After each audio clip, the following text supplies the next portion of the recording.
Assalamualaikum warahmatullahi wabarakatuh.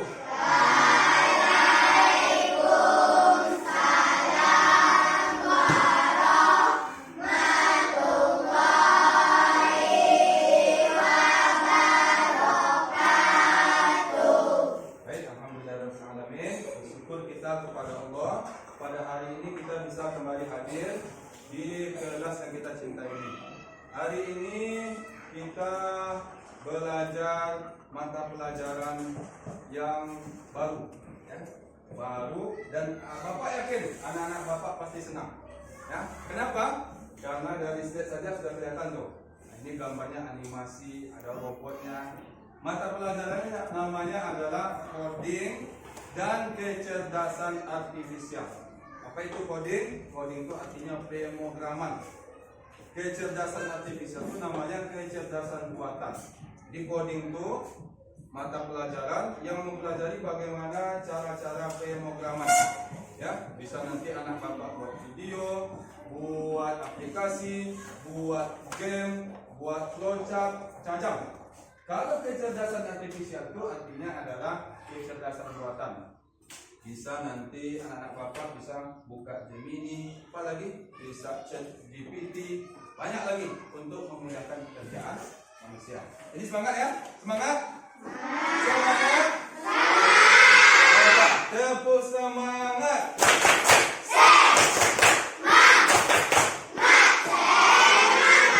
Bagus. Ayo, nampak.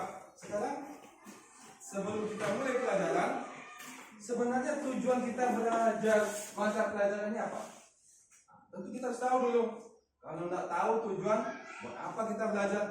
Itu materi kita tentang berpikir komputasional. Ini apa nih tujuannya kita belajar? Kita lihat ya, apa tujuan pembelajarannya? Ada dua. Yang pertama, menyelesaikan masalah dengan langkah-langkah yang rapi. Jadi sesudah kita belajar ini, tujuannya anak-anak Bapak semua nanti bisa menyelesaikan pekerjaan masalah sehari-hari itu dengan rapi, dengan berurut, dengan teliti, dengan sistematis. Apa contohnya? Pak kasih contoh. Misal anak-anak Bapak punya masalah pergi berangkat ke sekolah. Kan ada tuh langkah-langkahnya. Ngapain dulu dari pagi tuh? Mandi, kemudian siapkan baju, pakai seragam, sudah tuh pakai sepatu, sarapan, berangkat ke sekolah, sampai di sekolah. Sistematis. Ada urutannya. Sudah terbalik-balik kan? Ya, makan dulu, baru mandi.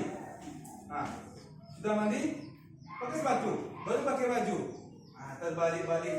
Jadi sesudah belajar ini anak-anak Bapak, apapun masalah di rumah sudah bisa menyelesaikannya dengan langkah-langkah yang rapi. Nanti kita lihat. Yang kedua, membuat petunjuk kode atau menyusun kegiatan harian. Misalnya nanti anak-anak Bapak sudah belajar ini bisa nyusun. Misalnya mau buat acara ulang tahun. Saya mau buat acara ulang tahun nih. Apa saja yang mesti saya siapkan? Satu, mungkin saya buat undangan. Dua, saya cari tempat yang bagus. Ketiga, nanti saya buat apa hidangannya, apa menunya, apa makanannya. Yang keempat, nanti apa acara yang mau saya buat? Mau permainan kah? Mau kuis kah? Door prize kah? Itu namanya menyusun kegiatan. Nah, bagus kan? Jadi sesudah belajar ini, anak-anak Bapak sudah menjadi anak-anak yang hebat. Sistematis, pekerjaanku semuanya rapi. Ya, makanya ikuti dengan serius. Insya Allah tujuan pembelajaran ini tercapai. Apa yang ditanya dulu? Pernah tak kita mengalami ini? Ya? Pernah tak mengalami? Ada saja yang hilang di rumah? Pernah? Pernah? Kira-kira apa yang anak Bapak lakukan untuk menemukan barang yang hilang di rumah? Tunjuk tangan. Coba tunjuk tangan. Dia tunjuk tangan. Mencarinya. Bagaimana langkah kalian mencarinya? Yuk. Panik. Yang lain? Bagaimana cara mencarinya? Ayo, tunjuk tangan. Tunjuk tangan. Diingat-ingat. Bagus. Pertama diingat-ingat dulu. Di mana ditaruh ya?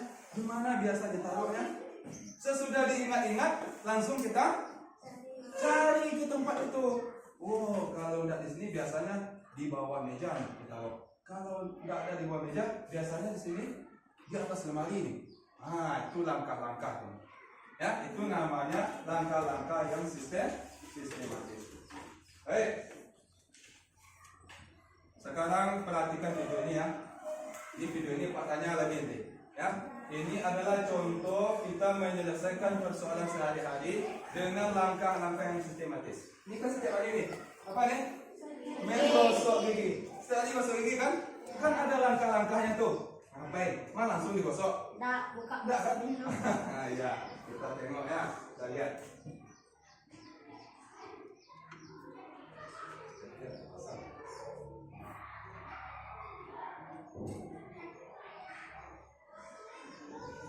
Bisa pos. Kenapa? Coba perhatikan video ini. Dari sini nanti akan kelihatan bagaimana kita menyelesaikan pekerjaan sehari-hari dengan langkah-langkah yang sistematis.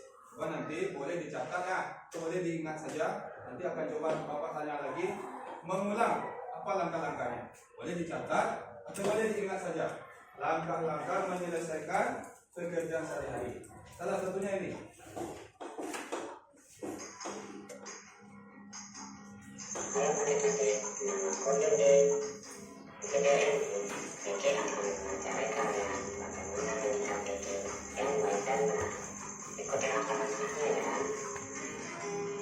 Pertama-tama, siapkan sikat gigi yang sesuai dengan ukuran mulut kalian. Lalu kemudian siapkan juga pasta giginya. Guna pasta gigi mengandung fluoride karena fluoride dapat memperkuat gigi kalian dari kandungan bakteri penyebab gigi berlubang. Untuk sikat gigi, pilihlah yang bermakan lurus dan juga berburu halus. Kita taruh pasta giginya di sikat gigi. Pasta gigi yang digunakan cukup sebesar biji jagung. Sekarang yuk kita mulai menyikat giginya. Pertama-tama kita sikat gigi bagian depan dengan gerakan dari alat musik ke gigi. Lakukan kedua gerakan memutar supaya sikat giginya bisa menembus permukaan gigi adik-adik. Jika sudah, maka sikat gigi juga di bagian sampingnya. Giginya seperti itu. Baik, Bapak, setelah menyaksikan video tadi, bagaimana langkah-langkah menyelesaikan salah satu persoalan masalah atau kegiatan kita sehari-hari yaitu menggosok gigi, nampak langkah-langkahnya. Sekarang Pak tanya, kira-kira siapa yang bisa mengulang apa saja langkah-langkah menggosok gigi itu? Berurut. Sekali bisa, tunjuk tangan. Tunjuk tangan, sebutkan. Pertama ngapain, kedua ngapain, ketiga ngapain. Coba. Pertama, Tuh, tunjuk tangan. mengambil pasta atau gosok gigi. Mengambil Pasta gigi. pasta gigi. Kedua, buka pasta gigi. Buka pasta giginya. Jadi gosok gigi sekitar biji jagung. Ambil pasta gigi sebesar biji jagung, kira-kira sebesar biji jagung. Kemudian Buka mulut. buka mulut, tentu buka mulut nak. Kalau tidak dibuka mulut, gimana mau gosok gigi? Bagus. Kemudian Gosok gigi sekarang memutar. gosok gigi secara memutar. Kemudian Ambil air dan sudah siap. ambil air dan sudah siap. Bagus. Sudah mulai nampak tadi langkah-langkahnya, bisa mengulang, tapi walaupun kurang sempurna. Enak? Ya, siapa bisa mengulang? Ada lebih sempurna. Ada yang bisa? Ada yang bisa? Yang pertama, ulang ya, coba perhatikan. Yang pertama yang kita ambil itu tentu dulu apa? Sikat gigi. Sikat gigi. Kemudian baru kita siapkan pasta gigi. Lalu betul kata si Aska, kita buka pasta gigi itu, kita ambil sebesar biji jagung, kita taruh di atas sikat gigi itu.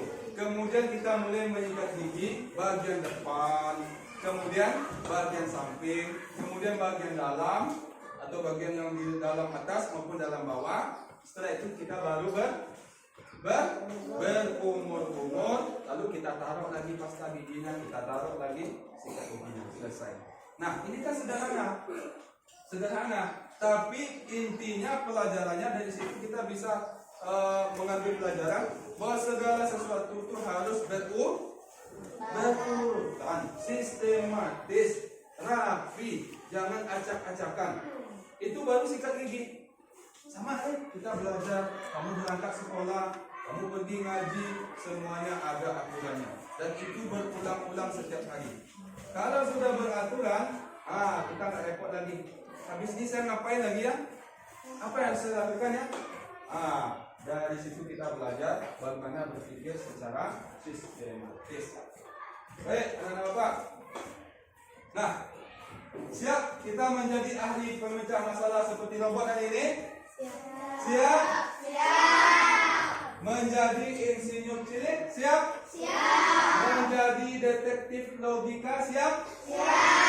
Kalau anak-anak Bapak serius bisa seperti robot, bisa menyelesaikan masalah semuanya. Kayak robot tuh kan diprogram tuh. Robot pemadam kebakaran, nampak api dia langsung dia bakarkan, langsung dia padamkan. Insinyur cilik menjadi pemikir. Kalau ini masalahnya, gimana ya solusinya? Bisa nanti. Jadi detektif logika, bagaimana kita berpikir? Kalau ini masalahnya, bagaimana cara menyelesaikannya? Bisa nanti kita mencari solusinya. Detektif itu kan bukan cari nak. Logika itu pemikiran. Bagaimana kita mencari solusi dari semua permasalahan. Sekarang, apa itu berpikir komputasional? Kan baru hari ini kita mendengar itu nak. Apa itu komputasional? Baru kali ini dengar. Nah, setelah kegiatan diskusi kelompok nanti, anak-anak Bapak pasti bisa memahami. Oh, ternyata ini ya berpikir komputasional itu. Ya, kita lanjut.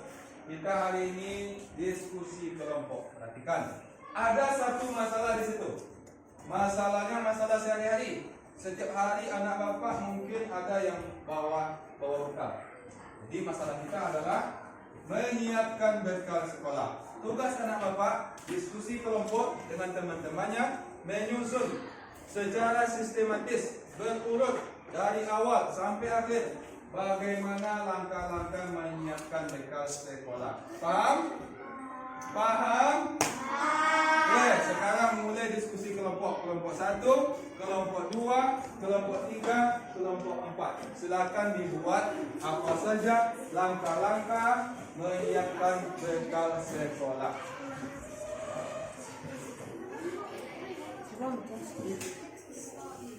Ayo, silakan tulis.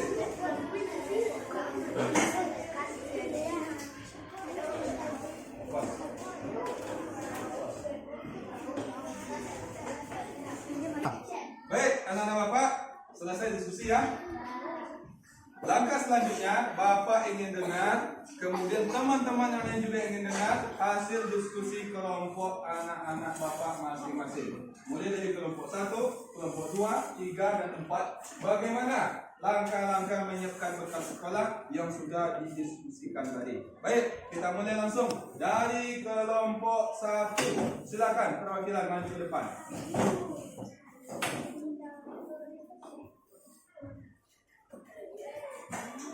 Kelompok yang lain tolong disimak. Perhatikan nih. Silakan. Kami dari kelas 1. Langkah-langkah menyiapkan bekal sekolah. Satu, mengambil makanan. 2, memasukkan lauk dalam kotak tersebut. 4, mencetak nasi dengan lengkap. 5, masukkan kotak nasi ke dalam biasa. 6, bekal siap untuk dibawa ke sekolah. Ya, tepuk tangan untuk kelompok 1. Ya, silakan kembali ke tempatnya. Baik, ada berapa kelompok 1 tadi? Ada 6 langkah. Baik, lanjut kelompok 2. Perwakilan maju ke depan.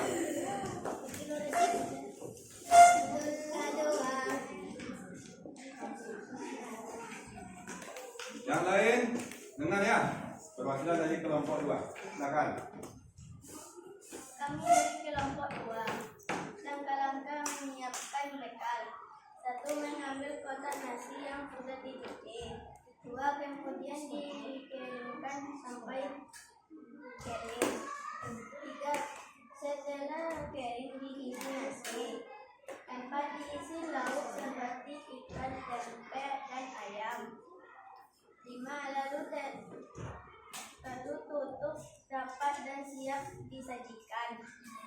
Ena mengambil botol air minum dan diisi air yang bersih dan jernih. Sekian, terima kasih. Tepuk tangan untuk kelompok 2. Bagus ya? Jadi beda. Kelompok 1 sama kelompok 2 beda tadi. Ya, ini disebutkan lauknya. Pakai air minum lagi. Ya, bagus.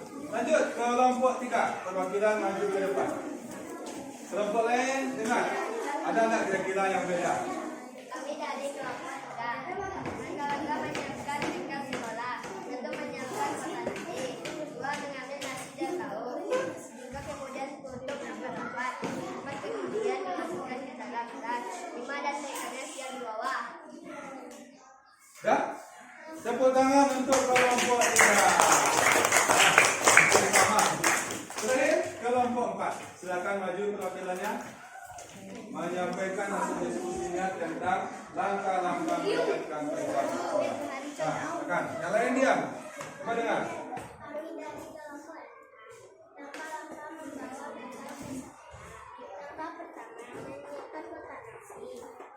Langkah kedua mengambil nasi. Langkah ketiga menuangkan lauk ke dalam kotak nasi. Langkah keempat dan nasi dan lauk dimasukkan ke dalam kotak nasi. Langkah kelima menutup kotak nasi rapat-rapat. Langkah keenam dan dimasukkan ke dalam tas dan siap dibawa ke sekolah. Ya, tepuk tangan untuk kelompok 4.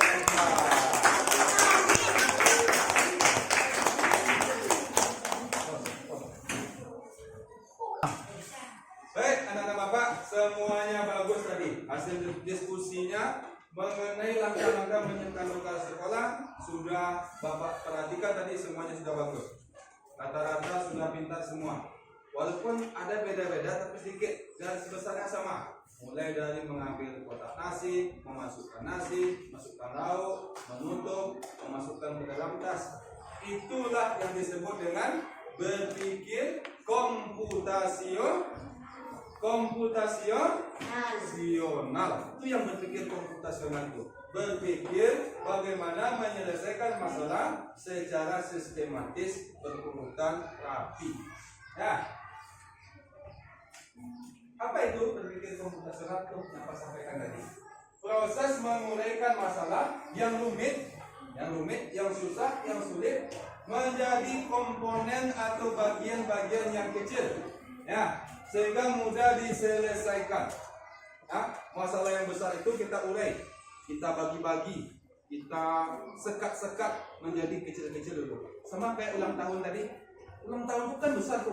Pesta ulang tahun kan besar tuh. Kita bagi-bagi. 1 membuat undangan, 1 bagiannya. 2 menyiapkan tempat, 1 bagiannya. 3 menyiapkan makanan, 1 bagiannya. 4 kemudian menyiapkan acara. Kita selesaikan satu-satu. Paham ya juga? Jadi yang semuanya kita pikirkan. Kok godang acara waktu besar acara kita nih. Kita bagi itu menjadi bagian-bagian yang kecil. Itu namanya berpikir komputasional. Baik, anak-anak Bapak. Dalam berpikir komputasional itu ada 4 komponen. Berapa? Ada 4. Ada istilahnya nanti. Ada 4. Ya, mana yang 4 tuh? Pertama, ini dia. Yang 4 ya. Pertama kita lihat. Yang pertama namanya dekomposisi. Itu yang pertama. Apa namanya? Ulang lagi yang keras. Apa namanya? Dekomposisi. Jadi ingat tuh, dekomposisi. Itu komponen pertama. Jadi kalau kita mau berpikir komputasional, pertama kita harus bisa dekomposisi. Apa itu? Bacakan, perhatikan. Yaitu memecah masalah dari yang kompleks menjadi bagian-bagian kecil dan lebih mudah dikelola atau diselesaikan. Ini yang Pak contohkan tadi. Apa contohnya? Contohnya membuat pesta ulang tahun. Ini acara besar nih. Pesta pernikahan boleh juga, pesta syukuran sunatan boleh juga, apapun pestanya. Ini kan besar nih. Masalah yang besar itu kita bagi. Kita selesai, kita pilah-pilah, kita bilah-bilah. Apa istilahnya? sekat-sekat, buat pocah-pocah jadi masalah titik. Katamu apa? Yang pertama apa? Memilih tempat. Di mana tempatnya? Oh, saya mau ulang tahun nanti di kelas misalnya, di sekolah, di kelas saya. Nah, sudah selesai itu satu masalah. Kemudian kita baru menyiapkan mengundang teman. Siapa saja teman yang saya undang nih? Teman sekelas, teman satu sekolah, teman satu tempat ngaji, teman satu tempat kegiatan olahraga. Oh, udah nampak tuh. Selesai dua masalah. Lalu kita lanjutkan lagi menyiapkan makanan. Apa menu nih? Menu saya nih, apakah nasi pakai lauk, apakah nasi goreng, apakah mie goreng, apakah cuma minuman. Selesai tiga masalah. Kemudian baru kita tentukan permainan. Apa permainan yang saya mau buat nih di pesta ulang tahun saya? Apakah langsung potong kue, apakah nanti ada permainan door prize-nya. Selesai semuanya. Jadi masalah yang besar tuh kita bagi menjadi masalah-masalah kecil, sehingga masalah kecil itu gampang kita selesaikan. Akhirnya tanpa kita sadari masalah yang besar itu juga ternyata sudah selesai. Itu namanya dekomposisi. Paham? Paham. Bagus. Lanjut. Yang kedua namanya apa? Pola.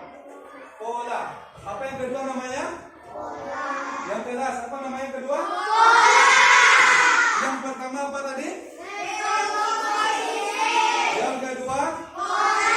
Pola itu ini mengidentifikasi kesamaan atau pola dalam berbagai permasalahan untuk menemukan solusi yang tepat. Nih, kalau di sini Bapak contoh ini. Coba lakukan ya. Ini ada angka 2, angka 4, angka 6, angka 8, selanjutnya berapa? 10. Selanjutnya 12. Selanjutnya 14. Itu contoh pola. Pola tambah 2, tambah 2, tambah 2. Ya. Atau ini pola dalam aktivitas sehari-hari. Misal, Pak contohkan nih. Anak-anak Bapak pasti ada pola setiap hari itu. Misalnya, pertama bangun tidur ngapain? Mandi. Setelah mandi semuanya pergi ke sekolah. Pulang sekolah ngapain? Ngaji, ya kan? Ngaji. Habis ngaji ngapain? Habis ngaji? Main. Habis main ngapain? Mandi. Habis mandi ngapain? Mungkin sholat, mungkin belajar, tidur. Itu namanya pola. Bangun tidur, mandi, pergi sekolah, ngaji, main, sholat, tidur. Ada 7 pola. Besok hari berikutnya 7 pola ini berulang lagi, ya kan? Bangun tidur, mandi, pergi sekolah, pergi ngaji, main, tidur, sholat, tidur. 7 pola berulang terus. Itu namanya pola. Kegiatan yang berulang kebiasaan kita sehari-hari. Itu namanya pola. Selesai masalah. Jadi setiap hari kita nggak bingung lagi. Ngapain tuh? Itu namanya pola. Kegiatan yang berulang. Paham ya? Lanjut. Yang ketiga. Namanya ini. Ini namanya abstraksi. Apa namanya? Abstraksi itu artinya adalah menyaring. Disaring. Ya, disaring informasi yang penting saja. Yang tidak penting tidak usah. Ya, contohnya tuh. Aku adalah tempat orang membeli makanan. Ada meja, ada kursi, tapi bukan di rumah. Aku di mana? Restoran. Ini kan tidak penting nih. Coba perhatikan. Ini tidak penting nih. Aku adalah tempat membeli makanan. Ada meja, tidak penting nih. Ada kursi, tidak penting nih. Tapi aku bukan di rumah, tidak penting nih. Yang penting itu mana? Nih dia. Aku tempat orang membeli makanan. Oh, pasti itu. Kalau tidak di restoran, di rumah makan. Ini informasi tidak penting nih. Yang penting itu cuma ini, membeli makanan. Jadi anak-anak Bapak, dalam masalah menyelesaikan masalah, cari yang penting-penting saja informasinya. Yang tidak penting buang. Karena itu hanya akan buat kita pusing. Ya, yang penting saja. Itu namanya abstraksi. Terakhir itu namanya adalah algoritma. Algoritma itu artinya adalah seperti yang anak bapak lakukan di awal diskusi tadi, menyusun langkah-langkah suatu kegiatan menjadi terurut sistematis. Itu contohnya ya. Contohnya membuat kopi. Langkah-langkahnya apa saja? Pertama ya, siapkan kopi, siapkan air panas, siapkan gelas. Habis itu ngapain? Masukkan kopi ke dalam gelas. Siap tuh ngapain? Tuang air panas ke dalam gelas. Jangan keluar gelas. Ke dalam gelas. Habis itu diaduk sampai merata. Kopi siap untuk dihidangkan. Sama buat teh, apa langkah-langkahnya? Buat mie rebus, apa langkah-langkahnya? Itu namanya algoritma. Paham ya? Siapa bisa ngulang? Pertama apa namanya tadi? Dekomposisi. Yang kedua, pola. Yang ketiga, abstraksi. Yang keempat, algoritma. Baik, anak-anak bapak, tadi bapak sudah menjelaskan tentang komponen atau prinsip dalam berpikir komputasional. Mulai dari yang pertama dekomposisi, yang kedua pola, yang ketiga abstraksi, yang keempat algoritma. Sekarang bapak mau ngajak anak-anak bapak main project mini. Namanya adalah misi robot pintar. Jadi ceritanya ada nih satu orang yang jadi robot, satu orang yang jadi tukang programnya. Misinya apa? Misinya kita buat hari ini memindahkan barang, yaitu buku yang ada di meja pojok itu ditaruh ke meja bapak. Itu misinya. Satu orang robot, satu orang programmer, tukang program. Ya, tolong perhatikannya. Bapak minta satu yang jadi robotnya, bapak minta Azam. Ini yang jadi robotnya. Kemudian yang jadi programmernya, tukang programnya adalah Firdan. Akan bilang. Silakan maju ke depan. Nah, perhatikan ya, yang lainnya. Ini adalah programmernya, tukang program, dan Azam adalah robotnya. Misinya adalah memindahkan buku yang ada di meja situ, meja pojok itu, ke meja bapak.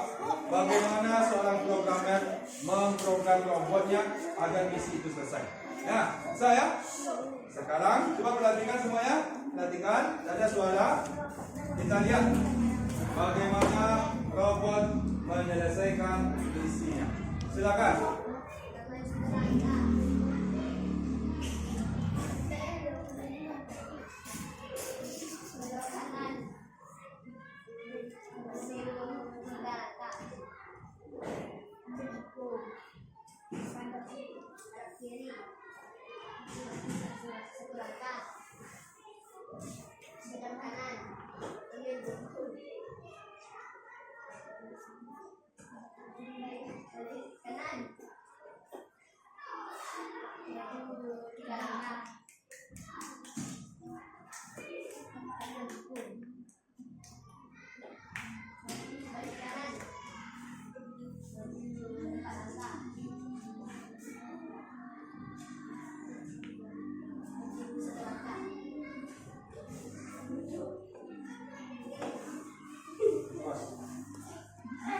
Baik, kita kasih dulu tepuk tangan untuk dua teman kita tadi yang sudah menjadi robot pintar. Satu jadi robotnya, dua jadi programmer. Dari situ kan kelihatan tuh apa yang diperintahkan oleh programmer itu yang dikerjakan oleh robot. Itu yang namanya berpikir komputasional tuh. Apa perintah? Begini yang dilakukan. Kalau tidak diperintah, tidak dia lakukan. Itu namanya adalah berpikir komputasional. Paham sampai situ ya anak bapak ya? Oke, sekarang kita refleksi dulu. Silakan nanti ini ada 4 pertanyaan. Silakan anak-anak bapak jawab di kertas 1 lembar, kemudian nanti dikumpul.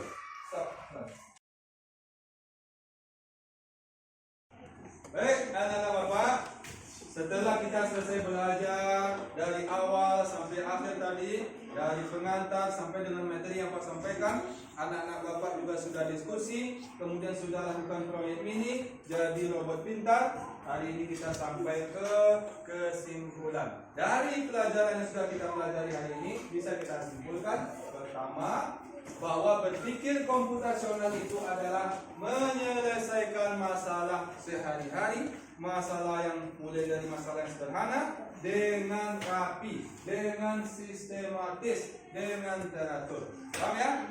Kemudian selesai kita belajar ini, anak-anak Bapak harus bisa menyelesaikan masalah sehari-hari itu. Apakah itu menyiapkan bekal, pergi ke sekolah, pergi ngaji, pergi bermain, apapun kegiatan kita harus kita buat dengan langkah-langkah yang sistematis, dengan rapi, dengan teratur. Bisa? Bisa? Bapak tantang anak-anak Bapak mulai hari ini sampai seterusnya, coba lakukan kegiatan itu dengan rapi, dengan sistematis. Baik anak-anak Bapak, kita tutup pelajaran kita hari ini dengan membaca kalimat hamdalah. Alhamdulillah.